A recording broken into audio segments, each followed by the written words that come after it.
Farm at Box Turtle Farm. We're in Mount Vernon, Missouri.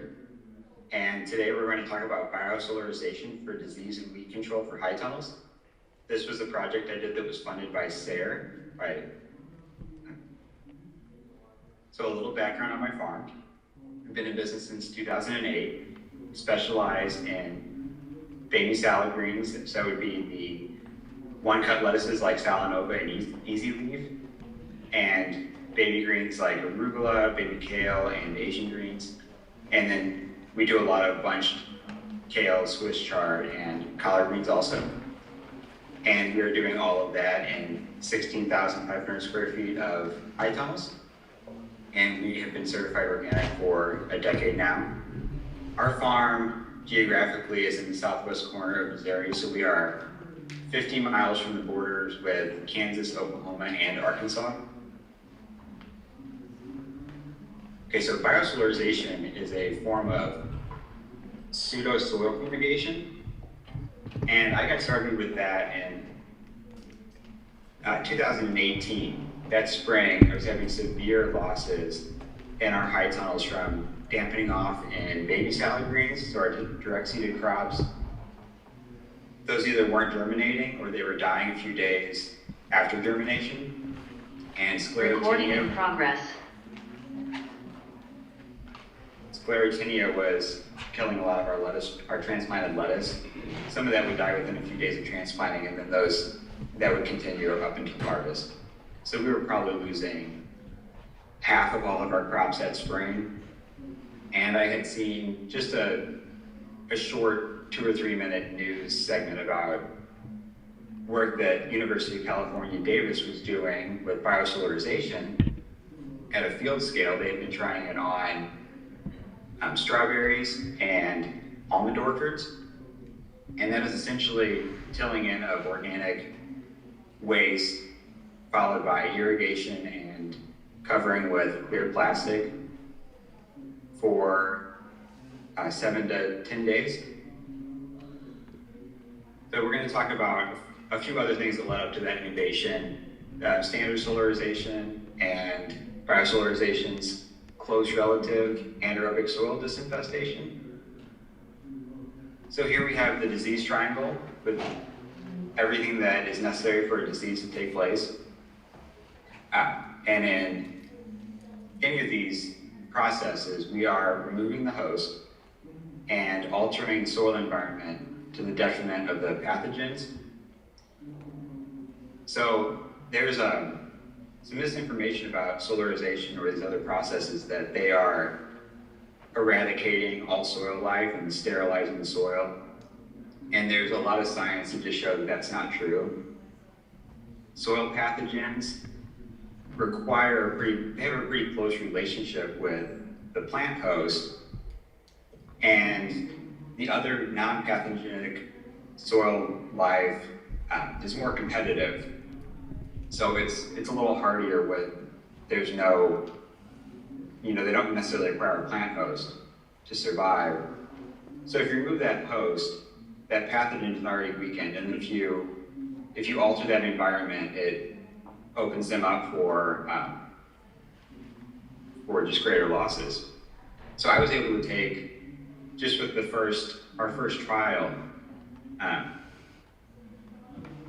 with biosolarization, we were able to take those diseased beds and after 8 days of biosolarization, get back to full stands of salad greens that were weed and disease free. So I should step back with solarization here. It's more than just heating the soil with clear plastic. There's chemical and biological changes that happen in there. Generally, for every 15 degrees of soil temperature increase, you're going to have a doubling in the soil biological activity. Typical solarization takes about 4 to 6 weeks. And I think the goal there is to get up to around 130 degrees of temperature. So you're trapping heat under that, and then trying to hold it there for as long as possible. Biosolarization takes only about 7 days. But Before biosolarization, there was another process that was developed that's pretty similar, that doesn't use the heat component, that is called anaerobic soil disinfestation. And that dramatically alters the soil environment through the addition of organic matter and large quantities of water to create an anaerobic environment.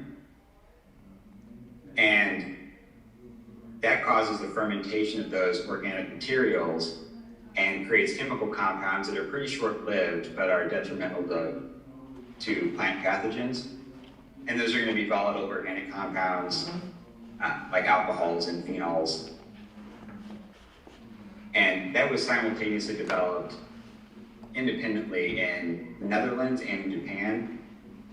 There was a historic flood in the Netherlands, and farmers there found that after that flooding event, the plant pathogens that they had problems with for years before that just were not present anymore.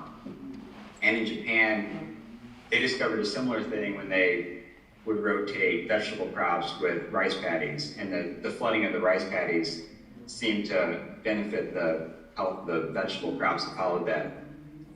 So that's something that's still done today. It's popular in areas that don't have the hot summers that we have here. Southwest Missouri in the summer is basically subtropical. And our soils drain well enough that it's really hard for me to maintain an anaerobic condition for that long. I think that generally takes about 30 days. Biosolarization is a biological treatment that is similar to the other two treatments, but it only takes about 5 to 10 days. Standard treatment on our farm, I found that 8 days works really well for me, as long as those are 8 really sunny days. Typically, I'm doing that in July and August. So that combines a short-term solarization, and there might be a brief period in there of where the soil is anaerobic, but we are incorporating organic matter, adding moisture, so we're pretty much prepping that area like it's going to be planted, irrigating it, and then we're covering it with a plastic tarp to get those heat units up and enhance the soil biology.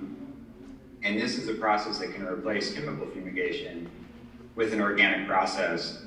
And this doesn't need to be strictly an organic or a chemical thing. This can be used across any type of agriculture.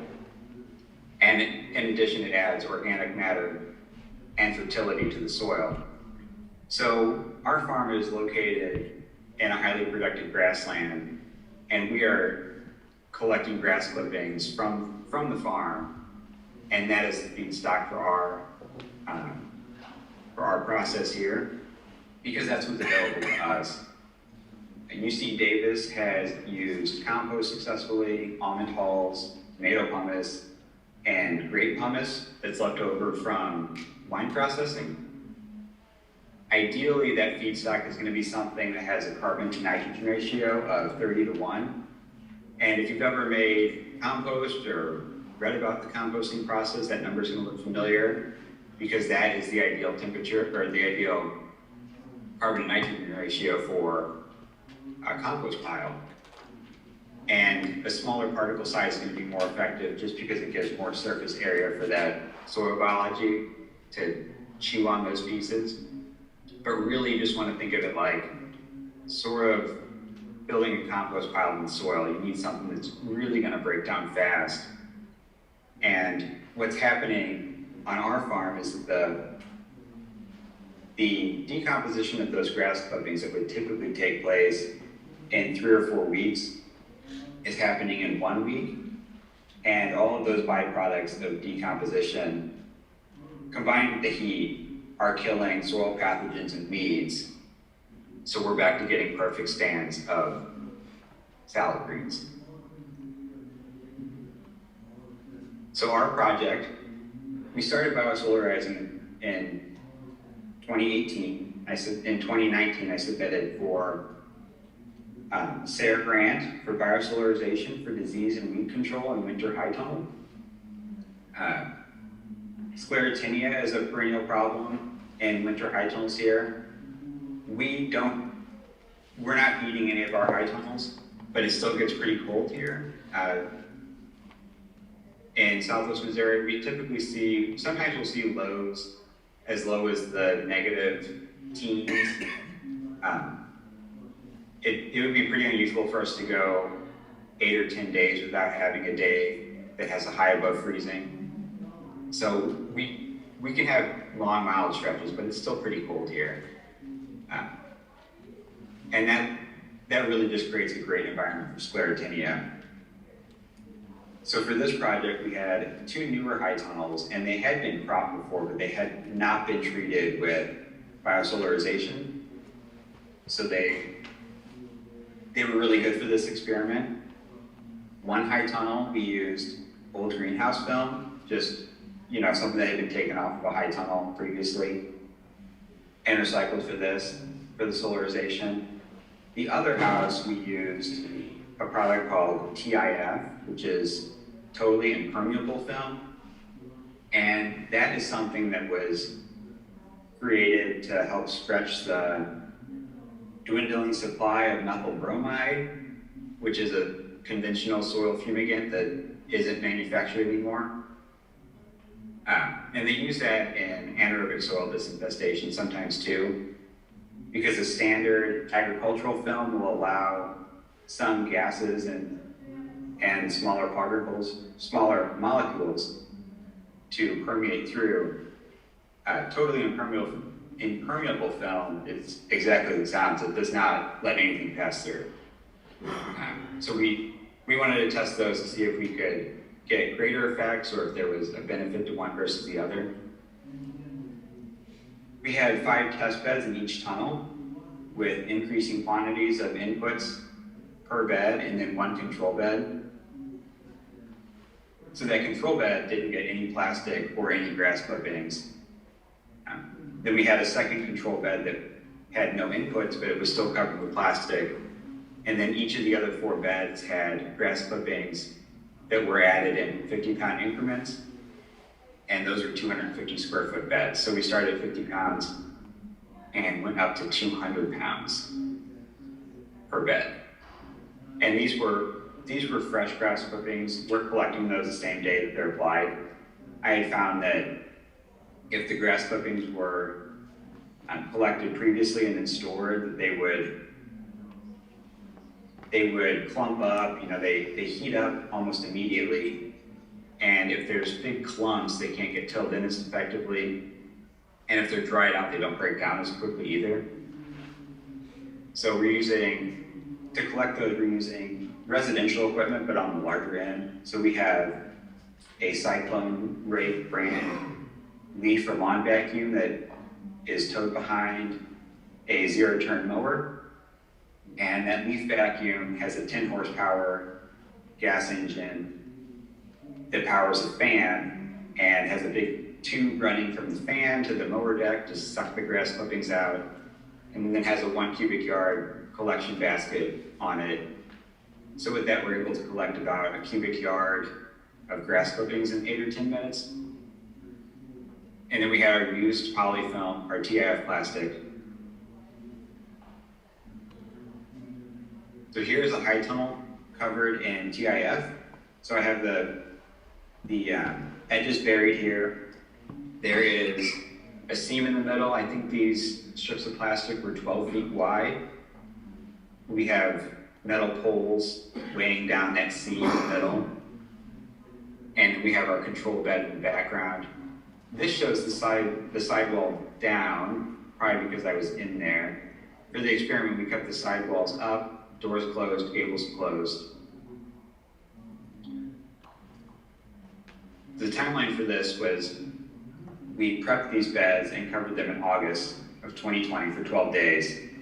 And like I said, 8 days is our standard treatment now, but we had a few rainy days in there, so we really need 8 good sunny days. So it went a little longer than had been planned. And then those beds were planted to Salanova lettuce in September. So they were treated in the same day, planted all on the same day. And then the weed prevalence and the crop losses were recorded the first of each month. So November through March, I would go out there and randomly select a square meter in each bed and then count the weeds and count any losses in the lettuce there.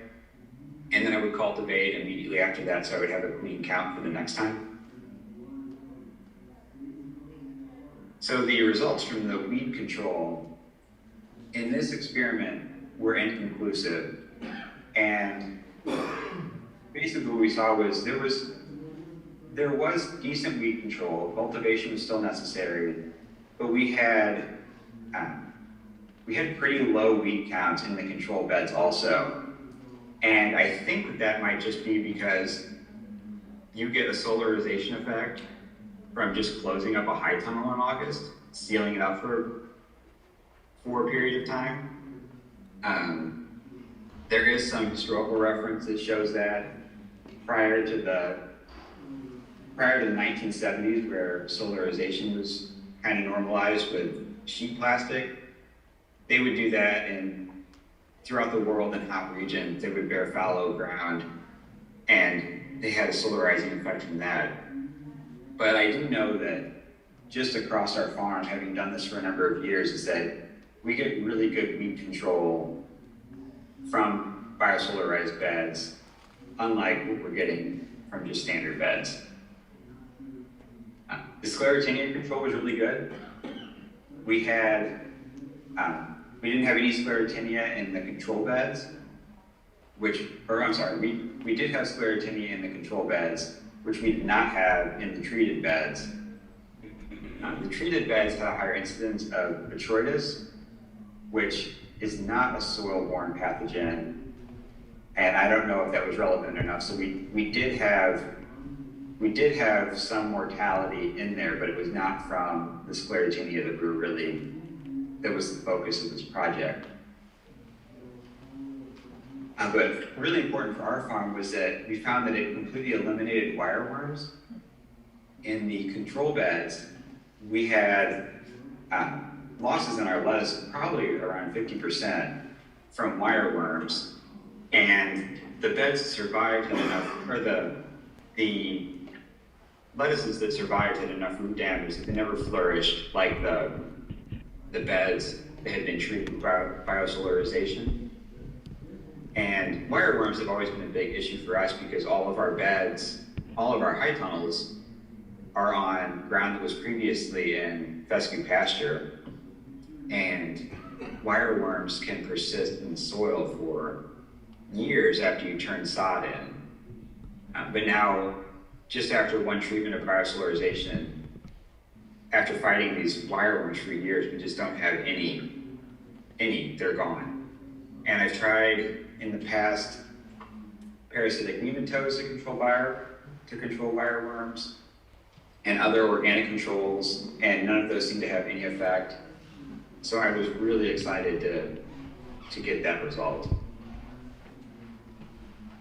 So the conclusions for this from the SARE study were that the biosolarization was effective for sclerotinia and wireworm control. We found that the minimum input used of 50 pounds per bed, 50 pounds of fresh grass clippings, were just as effective as the larger quantities. And the recycled plastic performed just as well as the TIF. And I also found that TIF was really hard to work with. It was hard for us to purchase. The only company we could find that supplied that was in North Carolina. So we had to have it shipped here, and had to have liftgate service because it was I think the roll weighed 600 pounds. And it is not folded on the roll like greenhouse plastic is. It was just a straight 12-foot long cardboard tube with 600 pounds of plastic on there. So it was pretty hard to unroll that. And the stuff it's 1 mil, where our greenhouse plastic is 6 mil. And it was sort of like working with saran wrap. We pulled on one side and the whole thing moved pretty drastically. So I was relieved that the greenhouse plastic worked just as well as that, because it was expensive and it was difficult to get, difficult to work with. And it did work. but there is recycling use plastic is definitely better. In California, the project UC Davis is working on, they're using tractor-mounted plastic mulch layers to apply that. So if for high tunnels that doesn't really work, I like to have the whole surface covered versus using a plastic mulch layer and having that open walking path that's untreated. You get better heat retention and a better heat gain, and just using a plastic mulch layer inside is limiting. We couldn't use a tractor mounted one in our tunnels. So beyond that project, I've seen a dramatic turnaround in my crops. We found it necessary to use this system every year, and it really needs to be used. I have to do it in July or August. I've used it in September, and last September we had a heat wave in September, so I thought I would get enough heat gain, but the days were getting shorter, and it did not work as well. We had disease and weed control, but it seemed to taper off pretty drastically in December from a September treatment. So it was less effective at that time than any other time that I had seen. But typically, we'll have diseases pop up and we'll have a bed that we can't germinate seeds in. And after 8 days, biosolarization, I can take that cover off and plant that bed on the 8th day and be back to a full stand of salad again. The grass clippings have become the backbone of our soil fertility. They have a lot of nitrogen, but we're starting to get pretty high levels of potassium from all these grass clipping applications, and we don't grow any fruiting crops. So that really needs to be a consideration if you're going to use this regularly, as to what is in your feedstock and how often you're going to do this. Here it is. We're treating an outside field here. You can see piles of grass there. That's how they dump out of the back of the leaf rake. You can see the cyclone rake up to the back of a lawnmower there. And then our tractor and tiller. You can see the application rate here. It's pretty thin. You can still see bare soil showing through there. And that's probably a pretty similar application to what 50 pounds per bed in a high tunnel looks like, what our minimum application that we found was effective was. But that's still enough that it's hard to incorporate.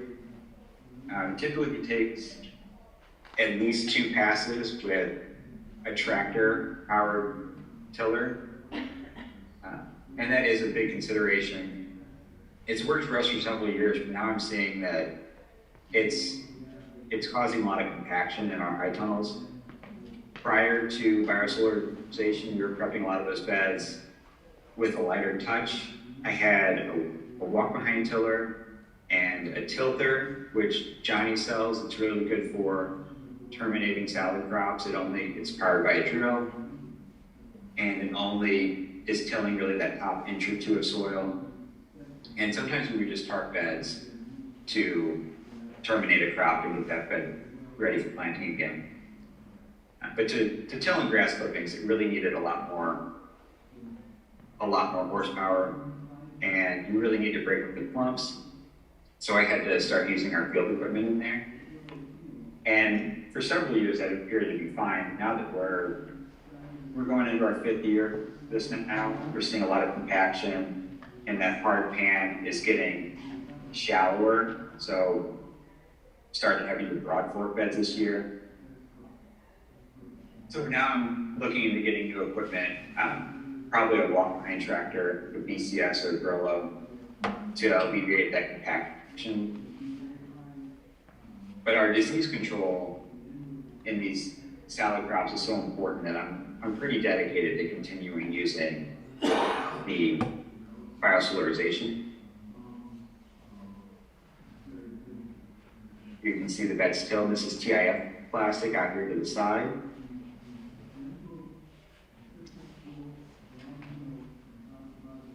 this is the same tractor and tiller that we're using in our high tunnels right now. And there is TIF. This is buried by hand. This field is 200 feet long. Didn't take as long as I thought to bury that by hand. So these are 12-foot wide strips. It's important to keep the edges buried though, so you can retain as much heat as possible. I have found also, besides the compaction, that the grass clippings tend to plug up our standard seeding equipment. So the grass clippings that are buried, they break down pretty readily, but there's just enough left on the surface that the seeder kind of works like a rake. So now we're getting, before we're using a 4-row pinpoint seeder for this, now we're going to have to use something with double disc openers to help slice through that residue. And here, the temperatures out here, we're measuring typically about 115 to 120 degrees at the surface, and a few inches down will be a few degrees cooler than that. So it's not, we're not getting up to 130 like we would do in a long-term solarization, but it's enough that we're getting about 30 degrees of soil temperature gain over the ambient field temperatures. So I would recommend that, especially crop producers that have either a weed problem, a pathogen problem, or have persistent soil pests in their soil, to try this. It can be done on a small scale. The first time that I used this, we just had a push mower with a bagger on the back, and that's how I was able to do a test plot to find out that it worked. And any green waste can be used for this. We're using grass clippings because it's what's available to us. But like I said, UC Davis is using almond hulls, tomato pumice, grape pumice. I've seen bran used. Molasses can be used. Just anything that is a small particle size, it can be tilled in and can break down quickly. And it's a low risk, but it's not no risk. I think that this technology is only about 10 years old. I know that UC Davis was working on this before they published, but the oldest published reports on this I found were from 2016. So there's a lot of different materials that haven't been tried, and there's a lot of crops that hasn't been tried with. So I would recommend trying your feedstock in your crop on a limited scale before you try this. But it's become essential to how we just prep beds now. So every house is getting around a biosolarization every year now to alleviate the compaction and the potassium buildup. We've been switching from grass clippings to now we're going to be using cover crops. So if you're using cover crops in your system, you can consider using this process also to help incorporate those cover crops and get an added benefit out of those.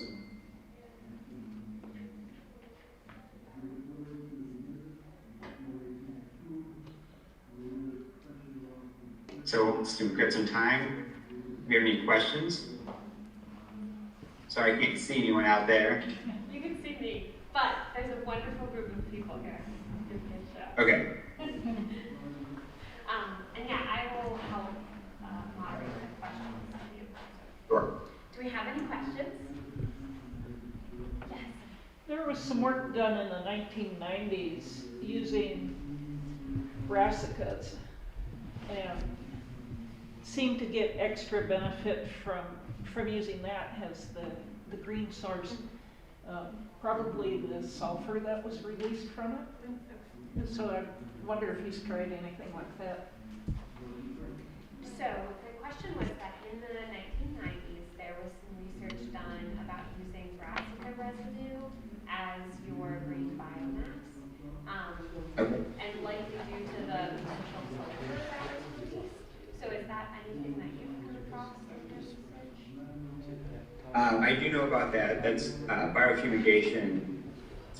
So what's happening there is that there are mustards that when cut, chemical compounds combine to form a chemical called glucosinolates.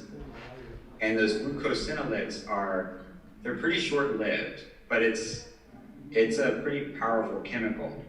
So to do that, you need to be able to mow and incorporate those mustards within, this is off the top of my head, I think it's like 30 minutes that they need to be mowed and incorporated.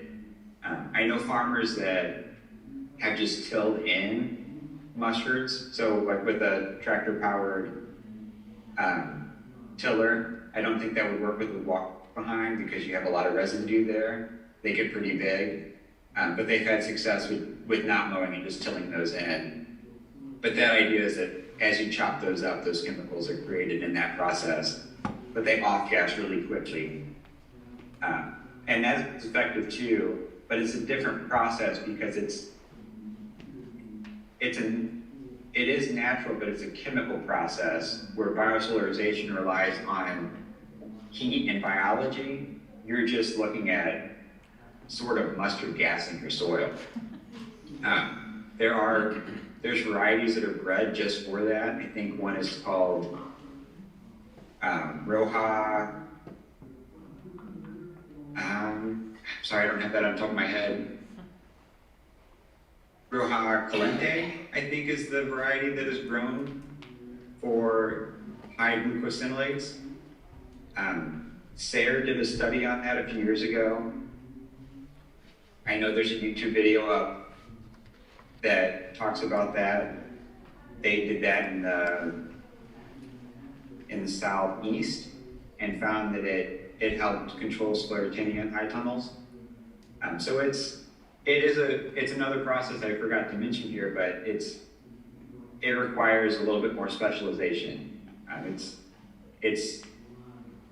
It's hard for a lot of people.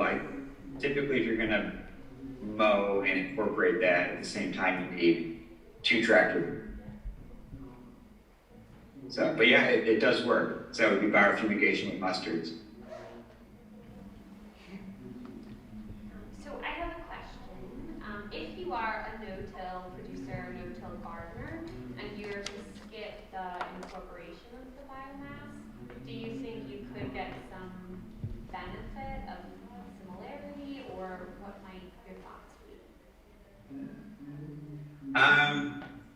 I think that the tillage is pretty important. And I don't think that biosolarization could work with that. Solarization can, and I think anaerobic soil disinfestation can. I think that most likely you could probably use a liquid molasses and drench the soil with that, or maybe a fish emulsion or something else, but it would have to be something that doesn't need to be tilled in. I haven't done that, but I think it's a possibility. But I think anaerobic soil disinfestation is probably what that grower would want to look into. Are there any other questions? How about using alfalfa instead of grass clippings? Baled alfalfa. So the question is the use of baled alfalfa instead of grass as the biomass. What are your thoughts? I think it would need to be shredded first. So I am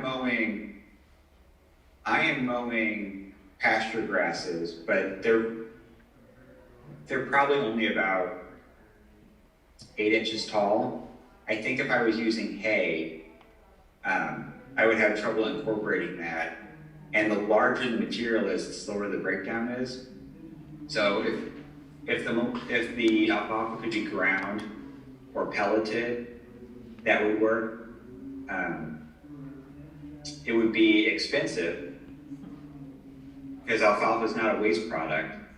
But if you were using alfalfa as your fertility, then I don't think it would hurt to try it. I know that, I know there's a lot of growers using pelleted alfalfa as a nitrogen source. And the carbon to nitrogen ratio there is appropriate. I know it breaks down really quickly. But I think as far as using something in a bale, it would be really hard to incorporate hay, because I have trouble incorporating grass that's really long. And I know that if you went to something like a plow, it's gonna plug up the plow too. So I'm not saying that it couldn't be done, but the equipment would need to be different. And all the, there's gonna be other considerations there. But anything, almost any feedstock could be investigated, but I think hay is gonna plug up most equipment if you're trying to till it in. And so on that, being that alfalfa would have higher nitrogen content than some grasses, could there be any type of deficiency in your soil afterwards if you add in a lot of nitrogen and possibly they start taking your organic matter? Well, this is something, so I'm doing this regularly now, but I found that early on, my grass clippings, so they're pretty high in nitrogen too, because we're cutting really short grass. So our protein content of our grass is probably at that stage almost as high as mature alfalfa hay. We're probably somewhere around 18% protein. But it's after 8 days of being incorporated in planting, it's not available yet. And I thought that it would be, especially in the SARE trial where we put in 200 pounds in some of those beds. It should have been enough nitrogen for the crop. And we still needed to add, we're adding feather meal or some other type of organic nitrogen amendment. There's something else going on there that I think that maybe the temperature is wrong for nitrification or something, but initially I saw a nitrogen deficiency where I didn't expect to. That has gone away now. Maybe just because I'm on this treadmill and I always have, it's always breaking down. There's always grass clippings in my soil that are breaking down. I don't see it now, but initially, yeah, I did see that. So I would think that if you were planning on using that as your nitrogen source, you would still need something. I would still plan on side dressing that crop initially until you get a hang for it. Each feedstock is going to break down differently too.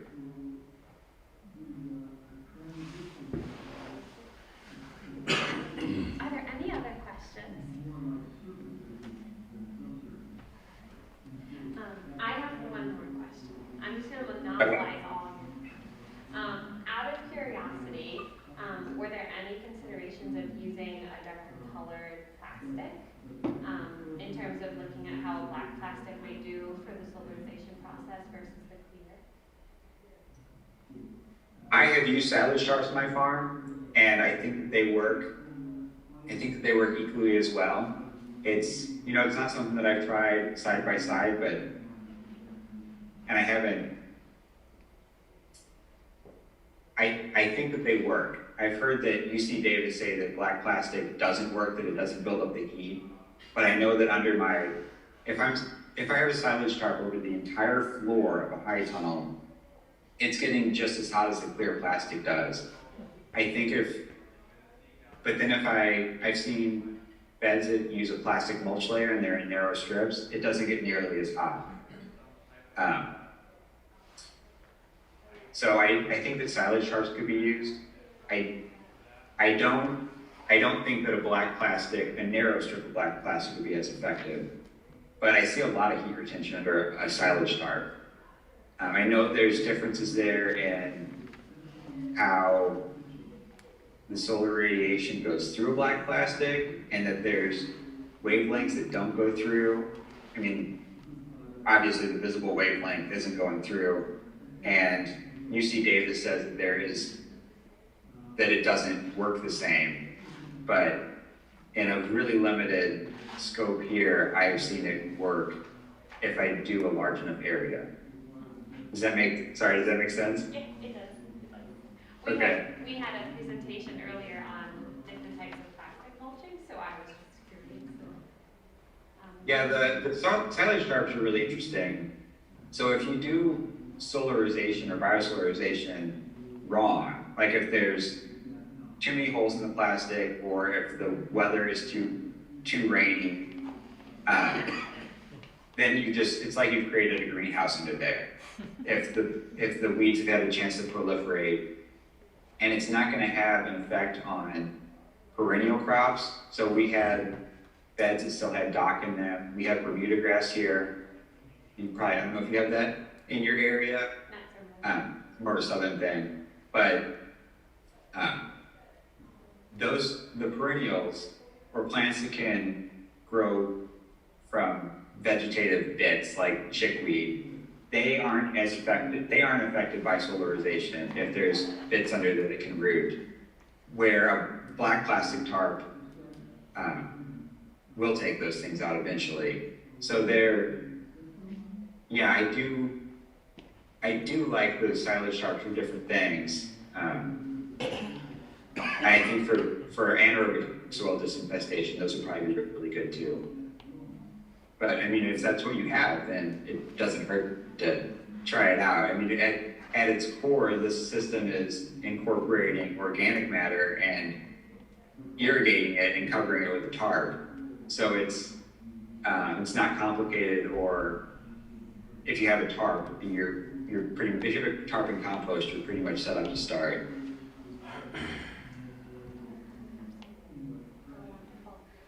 Any other questions? Great. What's the suggested rate for like putting down molasses instead of clippings? Do you have a suggested rate for putting down molasses versus clippings? I don't. I've looked that up and I could not find it. And I wish that I did. I know that it's more popular in anaerobic soil disinfestation, which doesn't work here because our soils are too well drained. But if I was seriously going to use molasses, I would look for recommendations on ADS, or anaerobic soil disinfestation, because I know they're using it in that. But you can't overdo molasses too. So it's liquid, so it's easy to put down too much. So I would be cautious. Wow, we have no other questions, so I do want to say thank you very much for your time. I really appreciate it. They really Thank you. appreciate it. Okay. Sorry for the wait.